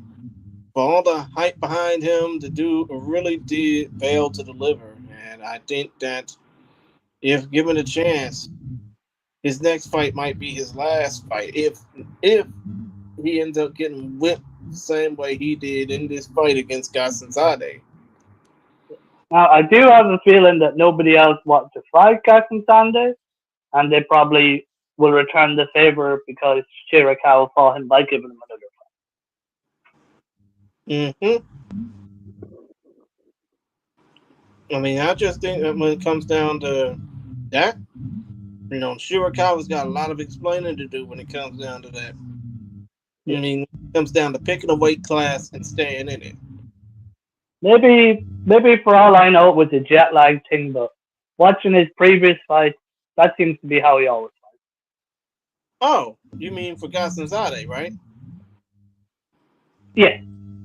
Right, of course. But still, though, we're almost down to the close of this card, at least from a reverse order perspective. The second bantamweight fight, no, the first bantamweight fight on the main card, second on the overall card.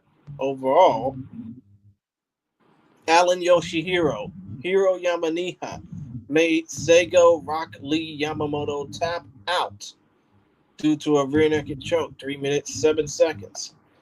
Yamamoto, who was on the downswing of his career back in May, losing to Kiyoma Akimoto, now improves to 5-2 overall in the promotion. Obviously, 23-11-4 as a professional fighter, but still, though, 5-2 overall. Dude's a former UFC late notice signee who never got his chance, but has done well fighting in Pancrase and fighting in other promotions. I mean, what's next for Mr. Yamaniha? Aside from the fact that if it wasn't for him being a part of Bonsai Jiu-Jitsu, he wouldn't be here. Now, am I right in saying I thought this fight was an amazing fight? Would you agree with that? Yeah. It was very exciting, very good finish, but I don't know what to do with him next. I literally have no idea. And it was a good fight and a good performance, but yeah, as it stands in my head now, I don't know where to put him. Maybe, I don't know. What weight is Juan Archuleta fighting at the moment? Juan Archuleta is fighting as a featherweight at the moment. Are you talking Okay. about the fight between Yamaniha and Archuleta?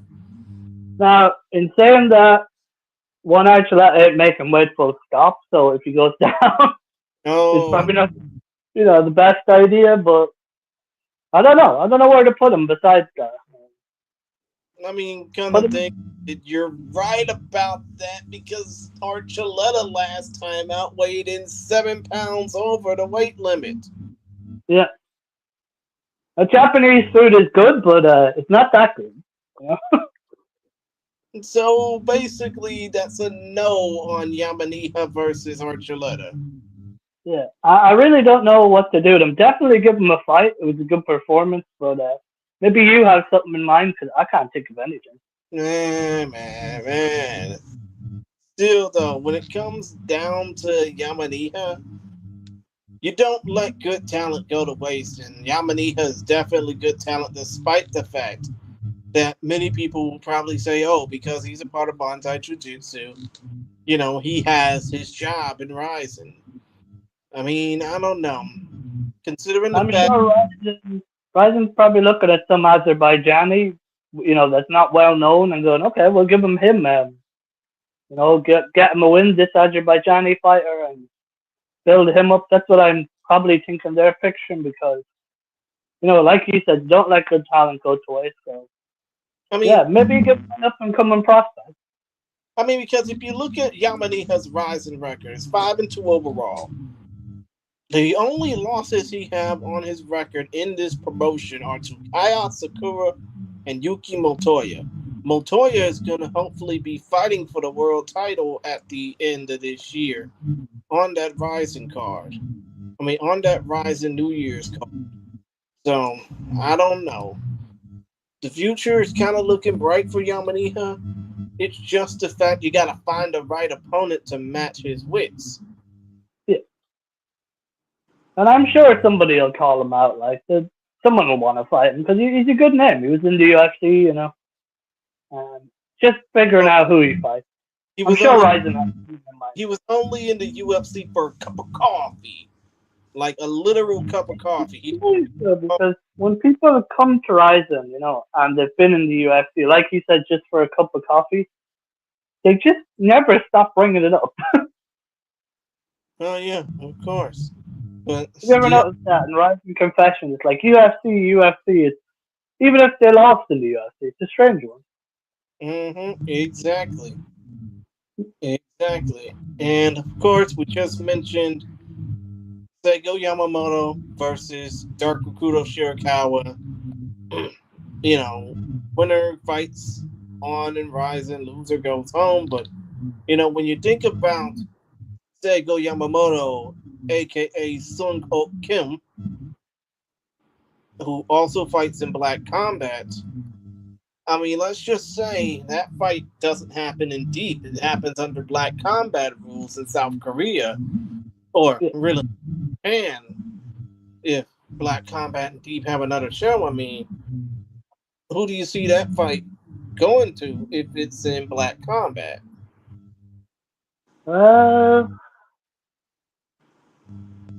If these two rematch, sorry, is that what you said? No, I'm saying if Seigo Yamamoto faces off with Dark Okudo Shirakawa in Black Combat, not in Deep, which one do you think would probably get the win? I don't know. I really don't know. What do you think? I mean, I think that Seigo Sungok would probably get the win because of the fact if you look at his run in Black Combat right now, yeah, it's 2-3-1. No, it actually, if you look at his run in Black Combat right now, it's 3-1 overall. He's basically revitalized himself in that promotion, even though his record overall doesn't really say much. I mean, I think that if he were to stray on the straight and narrow in that promotion, he'll definitely be made into a name. But, you know, I don't know. Black Combat. I keep wondering if bare knuckle, you know, boxing is going to be involved with Rising again. A lot of these fighters who lost could fight in, you know, bare knuckle boxing on New Year's if it is happening. It wouldn't really hurt to lose in bare knuckle boxing. Come to think of it, I think that's what the Garcia versus Ampo portion of the program for UFC probably might consist of. It might consist of a few bare knuckle fights, just to like get the Hiroki Suzuki in bare knuckle boxing is something I'd love to do. I mean, that would be something interesting, to be honest with you. I mean, to be quite fair, I would love to see some of these fighters who have, you know, heavy hands of power, but they basically don't know what to do with them. You know, I would love to see them take part in some bare knuckle action. Yep. But still, though, probably going to be on that Ryan Garcia Rukia Ampo fight card. I mean, if anything, when it comes down to looking at some of these, you know, results and what happened with Yamamoto, I mean, I wouldn't mind seeing him fight on some bare knuckle fight. I mean, on a bare knuckle style fight card too. He certainly isn't going to go backwards anyway. Like he'll just move forward, chin down, start swinging. Yeah, of course, and you know, one more fight to talk about, and that's the opening bout of this card. Alibek Gatzamatov knocks out Daichi Kitakata. TKO, ground and pound, 320, round 1. I mean, this fight opened up this card and it made this card shine a little bit brighter than a diamond. But when it comes down to Ali Beck's confidence, I mean, I don't know if you've seen the post fight interview, but when it comes down to Ali Beck, who's now 5-0, I mean, do you think that he has a career that's potentially on the rise? I think for me, after Kamara, Ali Beck was the MVP of the whole card. I Hmm. think he's a future star in the making. He's gonna. Mhm. I think we'll see him win a title in Rising. Like I thought he was amazing. The star was born. If anyone hasn't seen this fight, please go watch this fight. And then, Oh, like he said in the fight interview, he said all the right things. Like this is a star. A star was born. Like. I see. And when it comes to this guy, this dude has knockout power. This dude has finishing power. Yeah, 4-1. No, 4-0. Well, now 5-0 with 4 knockouts and a submission. Dudes basically have a future ahead of him. It's just the fact of now, if you're rising, you don't want him to go back to, you know, that dipshit Ramzan Kadyrov's promotion, Absolute Championship Akhmat, back unscathed. I mean, you want to at least see him do something right. I'd say we put him on the New Year's event. He didn't take any damage at all. He's young. Just keep giving him fights and he'll stay. I mean, I I don't definitely. think people realize like the money goes a long way back in Dagestan, right? And they're not really people who spend lavishly. You know, they live kind of quiet lives. You know.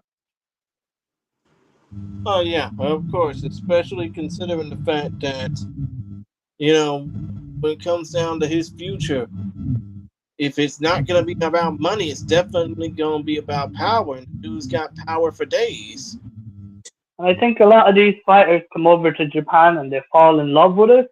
So I'm hoping if they can keep giving him fights and he can come over to Japan and keep experiencing it, he'll stay because he's someone they need to keep. Like just keep giving him fights because the UFC, I'm sure he's already on the radar, especially after this fight. And it would be a Mm-hmm. crying shame to see him be taken. Exactly. And as far If as we see him on the contender series, I would not be shocked. Like next time, the of contender course, series. and as far as Kita Kata goes, 20-13-1 is his record. I mean, he's been the former strawweight king of Pancrase. He's fought in that damn one championship before. He's basically pretty much putting the Pancrase name on his back throughout his career. But now he's 1-3 in the Rising Fighting Federation. So that basically leads me to ask, what do you do next with him after him? I mean, after he basically took back-to-back finish losses. I'd say again, if they're doing bare knuckle boxing, he would be a perfect person for it. If not, go to deep or somewhere else because he's not up to par just yet. And you know he's had a lot of fights. I don't know his age. What age is he? Do you know? Wait a minute, you're talking about his record? No, his age. Sorry. He is 33. Yeah, like I don't think Rising's the place for him. I mean, you think that he gonna ever go back to Pancrase? Yeah, I could see him going back to Pancrase, but me personally, if we're doing bare knuckle boxing at Rising New Year's, he'd be one of the guys I'd put on that portion of the card. I see. Now he But did get knocked out, so maybe that will obviously play an effect in it. Maybe they won't want to chance it, but something like that, I think he's better suited to. I see. And as far as the fights go, the entire main card, what was your finish of the night? What was your performance of the night? So I'm gonna go with two performances tonight. So Ali Beck and Kamarov. For submission of the night, I'm gonna go with Yoshihira. I can't pronounce his last name. Apologies. Yoshihira Yama Niha, is it? Yamaniha. Yeah, I'm terrible. Apologies to him because I'm butchering his name. It's And okay. again, I would give that fight of the night. Yoshihira's fight would be fight of the night for me as well. So yeah, Kamara and Ali Beck, performance of the night. Fight of the night for me, Yoshihira, and also submission of the night for him as well. I don't Right. think there was other submissions actually, wasn't there? Now? Let's see here. Was there some? Yeah, there was. Oh, it was an arm lock. Sorry, yeah. Yeah, there was a couple of Yeah. submissions on the main card. There was 3 submissions in total on the card. Oh yeah, sorry, yeah, I see it now. Yeah, I give him submission of the night as well. Yeah, but one thing's for certain when it came down to this card compared to that shit show that happened in New York City, like hours. No, I mean, let's face it. This card started right around the same time that the prelim for the UFC fight card in New York were ending. So, yeah, basically they ran a little overlap. I didn't care much for what happened in New York because I was focused on this one. But still, though, every fight on the card here was probably better than what happened in New York City, especially the main card. You know, fight after fight after fight, no bull crap in between. It was a great card, and I think we'll look back on this card in the future and see how many like prospects have come to be giant stars and rising. Yeah, of course. And as far as the New Year's fight card is concerned, when it comes down to and you know what? Let me go ahead and give my performance in Fight of the Night. The performance that I basically want to give is, I mean, the performance of the night for this fight card, I would easily give to Ayaka Hamasaki because she pretty much proven that at 42 years old, she hasn't lost a single step. She hasn't lost the fact that she hasn't fought in 2 years. She basically went out there and grabbed Yuri's arm and just made it her souvenir.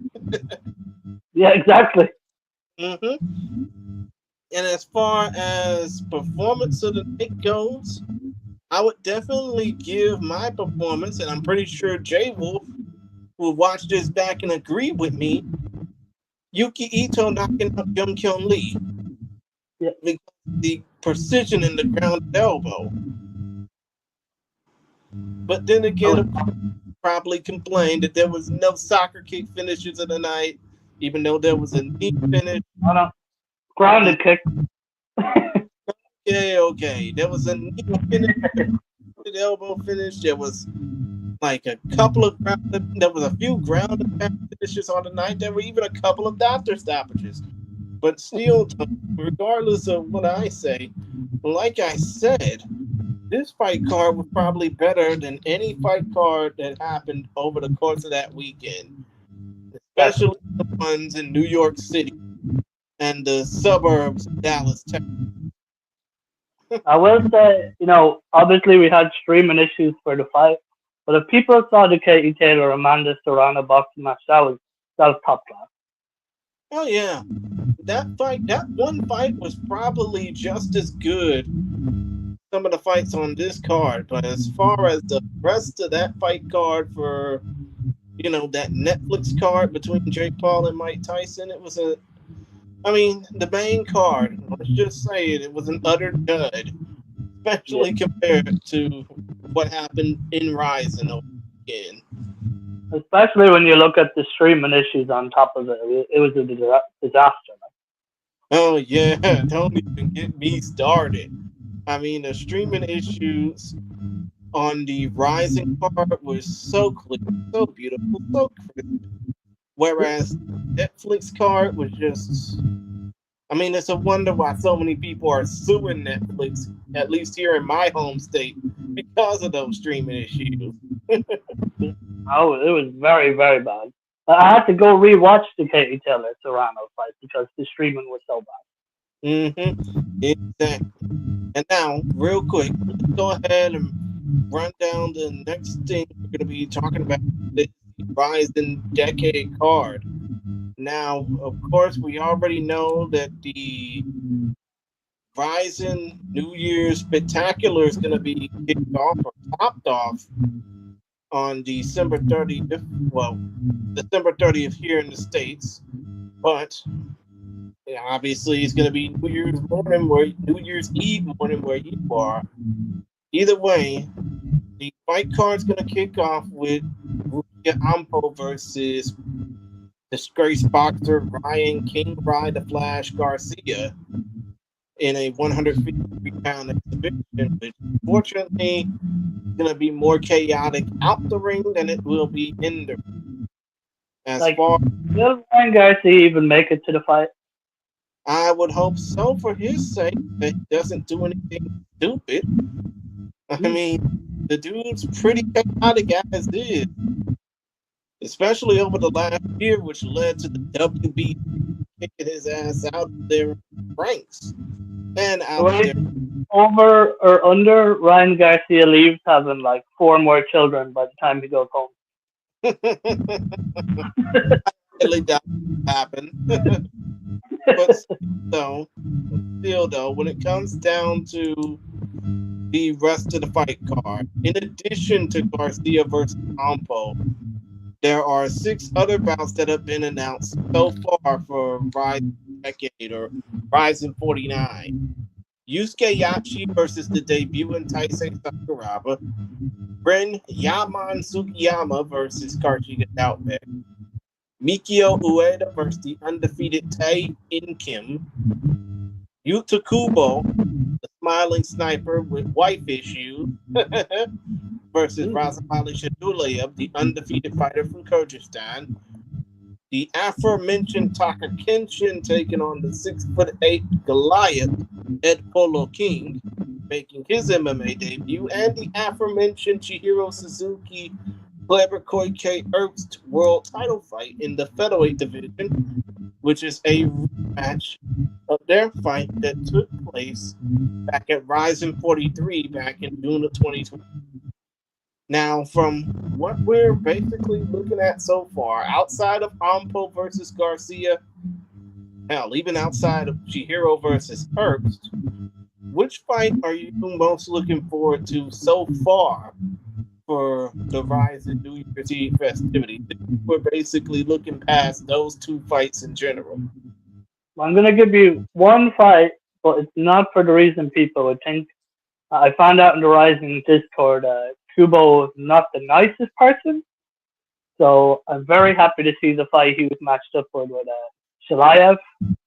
I don't know if Kubo insulted Sakibara's mother or the matchmaker's mother, but this man is going to get marked. Like, I don't know what he did to Rising, but they did not give him a favorable fight. He's going to get destroyed. So you're basically saying this is a punishment fight? That's what it feels like. I don't know if because what he's been doing in his personal life has ticked off Rising, but yeah, I feel like he's getting punished because, you know, like Vince McMahon, you've got no chance in hell. Like, he literally has no chance in hell. I don't know. Lion could get a piano dropped on him. He'd probably still win the fight. Oh, wow. Of course. Yeah.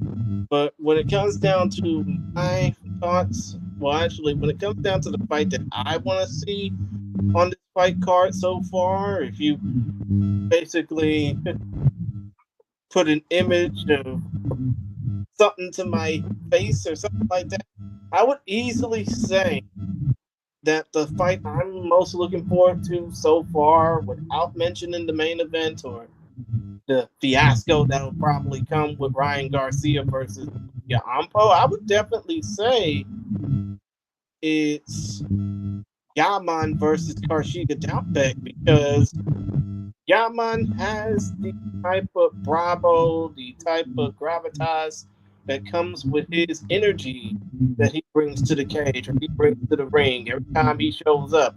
But now he's going to be looking to prove that against a guy in Doubtbeck who the Japanese are saying is really strong, but over here he's a straight up monster. You I think mean, over, under, the hostess will be at the fight? I think so. It'll probably definitely be over. To be honest, I mean, I Do you just, think they'll give her even better seats this time, or what way will that work out? I mean, come to think of it, what are you trying to say? The entrance for Yaman is going to be longer than the fight? No, I'm saying that the hostess girl. If people watch Rising Confessions, he's always seeing. Oh, right, right, Do right. What you mean? I get what you mean. you think she gets VIP seats this time, or She'll right in the probably middle? she'll probably get ringside seats. Let's be real. Yeah. But I don't think that Yaman's entrance will last any longer than the fight will. And from right now, looking at the records, Yaman is 1-1, but has a wealth of kickboxing experience. Doubtbeck is 16-3. I think that Doubtbeck will probably win this fight, probably in the course of 2 minutes. Yeah, definitely. Now, let me go ahead and say the other fight I probably will be looking forward to: Taisei Sakuraba versus Yusuke Yachi. Because of the I fact, think Sakuraba is gonna beat him. I mean, are you sure that Taisei is going to beat Yachi? Yeah, I think so. I think he's gonna submit him. I don't know. Yashi's he's been up and down a lot. Mm-hmm. And I mean, considering the fact that Taisei is a lot like his father in many ways, especially considering his submission prowess, I wouldn't be surprised if Taisei has been taught by Tabuchi a couple of things. Yeah, 100%. But what a hard fight for your first fight, like. Oh, yeah, of course. But as the saying goes, we'll cross that bridge once we get there. And the best thing to basically know is to go to the Ryzen FF handles on the Linktree page. And let me go ahead and pull this up. If you want to know more about the Ryzen Fighting Federation on their little handle, you can. I mean, shit, I'm sorry. Doing this on the fly. That's all good. But still, though, if you want to check, A good vibe from the Ed Polo King versus Satoshi. I think that's gonna be like the old freak fights of old, like from Pride FC. oh yeah, most definitely. But still, though, we're basically The winner fights Bob Sapp. oh yeah, of course. But still, though, as we're drawing to a close, you can check out my links in the description below. I promise you, I'll edit the hell out of the description in a matter of moments as soon as we're done with it. But still, though, if you want to check out my links, if you want to check out the link to where you can follow Focus Fights, you can check them out in the description. As far as where you can find Suplex X10, the call. Yeah, you can find me on Discord on Suplex X10, the Rising Discord, and Mr. Cottle Cully on Instagram. Oh yeah, of course. And shout out to the We Are Rising podcast. Will be, if you're watching this right now, you're probably waiting for them. So if you want to check them out at 10 p.m. Eastern or 10:30 p.m. Eastern, you can check them out on on the We Are Rising YouTube channel as well. And obviously follow on Twitter and Instagram. Yeah, I'm saying Twitter, not X. Elon can stop fatly. but still, though, a couple more shout outs I want to get off my chest. If you want to check out Jay Wolf, he's on Discord, he is on Twitter. But Twitter is basically spelled a little bit different than Discord. It's JAYYOLF1. As he basically said during his times on here, he basically said this. It's spelled like that because I basically wanted to be different on Yahoo message boards back in 2000. but still don't. Shout out to Daniel Becky who commented on the show. Obviously, you can check him out with Andrew as well on the We Are Rising podcast later on tonight or whenever you feel like. Shout out to Izzy of Combat. Actually, shout out to Izzy of Combat Sports Today. He is on Twitter at Izzy Doa. He's on Instagram. He has a Japanese Twitter account as well. You can check that out. You can check out Combat Sports Today in the description. We'll basically edit all that out. Check out Todd Atkins and check out his show as well on Apple Podcasts and Spotify. Now, when it comes down to what I plan for this show, when it comes down to the end of the year, I don't think I'll be doing the live edition of these videos because of the fact that I'll be most likely doing the, live edition with Andrew Benjamin of the, hold on.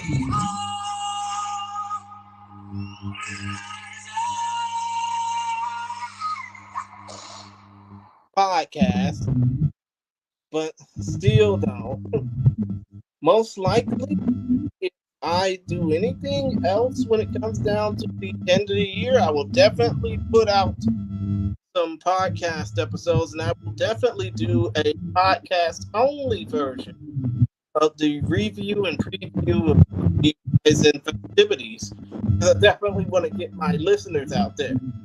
But still don't. Point of the matter is, I thank y'all for checking this out.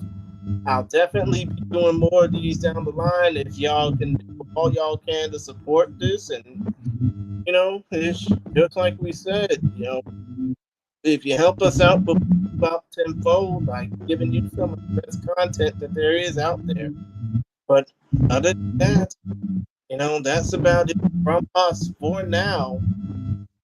Suplex, got any final shout outs you want to say to the people as I just played the Lenny Hart sounder? No, I just want to say thanks for having me on. And if you don't mind, if people put in so you can put in my name, Cottle Cully, and Air Grapple, or even just put in Air Grapple on GoFundMe, you'll see I'm doing a GoFundMe for an autism charity. It means a lot to me. It's on 3,500 at the moment. So, if people check out my GoFundMe, and if you are able to and you want to, please donate. It would mean a lot to me. My heart goes out to you on that, man. But thank you. And it's an MMA fight I'm having. I left that part out. That's how I'm raising the funds by having an MMA fight. I mean, you're an MMA fighter, you're a musician. I mean, what the hell is it that you can't do? I'm not the musician. People keep saying that to me. I'm not the musician, though. But, it's pretty funny when you Google my name, it comes up that people think that's me. My apologies, man. But so we thank y'all for tuning in and watching and reacting to some of our fun. We hope y'all enjoyed what we had in store. We hope you enjoy us more as the final festivities of the new year of 2024 for Rising are just about 4 weeks away now. 5? Still don't. 5 weeks, yeah. Huh? Yeah, 5 weeks. I mean, yeah, 5 weeks, right? Yeah. Holy shit. Time passes by, but still though, other matter help do more of the somebody that can actually do some good sponsorship work, please let us know because we want to try and get noticed. But still though, point of the matter is, thank y'all for watching, thank y'all for listening, thank y'all for spreading the word if y'all can, and we hope to get on the trail, just to do considering the last event. Obviously, when it comes down to we do plan on doing a year review coming up in January, mid-January, and leading up to the 10th anniversary of Rising coming up in March, starting in March, actually. Other than that, I'm done. The thall's done.